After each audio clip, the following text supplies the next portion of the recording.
အမဘေကိုဆုံးမဖို့အတွက်ပြည်သူ့ပြဝင်လို့ဖို့သဘောတူညီမှုရသွားတဲ့စီတန်း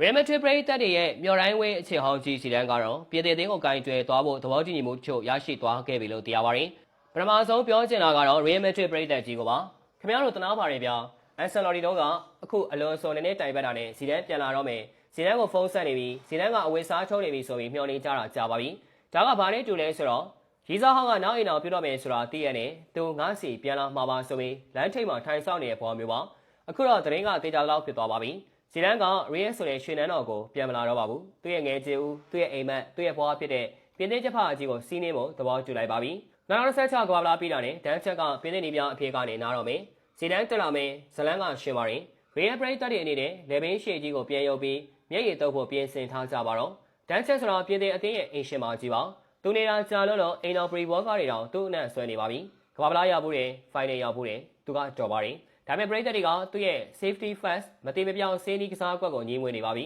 2016ကဘာလာလို့မှသူအနားယူမယ်ဆိုတာဖျားဆူပြီးတော့ဝင်ပါပြီစီတန်းဝင်လာတဲ့ပြင်သိအသင်းကအရှင်ရုပ်ရှင်ဆန်လာပါလိမ့်မယ်စီတန်းဆိုတာကကွင်းမင်းမှာရက်နေအောင်ဖုန်းတကုတ်ကဖျားထွက်နေတာမျိုးလေတန်းချက်လို့ရေဘူးကင်ပြီးအော်ဒီမဲစားလက်ပိုက်ပြီးပြုံးနေရတဲ့စားမတွေကကြောက်ရွံ့ရိုတင်မဲ့အနေထားပါ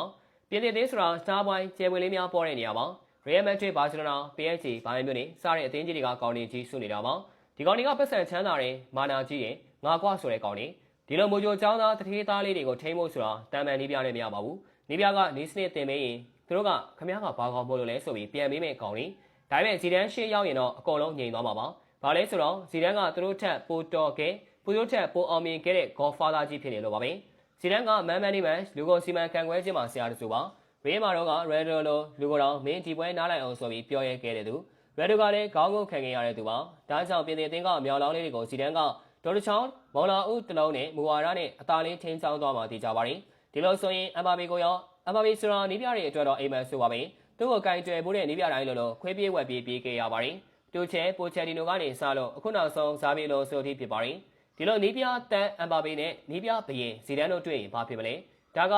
အလိုင်းအန်ပရီတက်တာရုပ်ရှင်လိုပါပဲဘယ်သူနိုင်ကြီးကောင်းမှာပါဒါပေမဲ့တခုတေကြတာကဇီဒန်းဟာတခြားလေးပြတွေနဲ့မတူပါဘူးပြင်သစ်နိုင်ငံရဲ့ဇီဒန်းရဲ့ပါဝါဟာသမ္မတမက်ခရွန်ထက်တောင်ကြီးနေမှာပါအမ်ဘာဘီကဂရန်ပွိုင်းဆိုပေမဲ့ဇီဒန်းက national hero ပါအမ်ဘာဘီကဇီဒန်းကိုပြဿနာရှာရင်ပြင်သစ်ပြည်သူတရလုံးကအမ်ဘာဘီကိုဝိုင်းဆဲမှာပါဇီဒန်းမှာတမိုင်းကြောင်းရှိတယ်သူစိတ်မရှိရင်ကမ္ဘာဗလားပို့လူပွဲမှာတော့ပြန်ဘက်ကိုခေါင်းနဲ့စောက်ပြီးအနေကအထိခံခဲ့တဲ့လူမကြီးပါ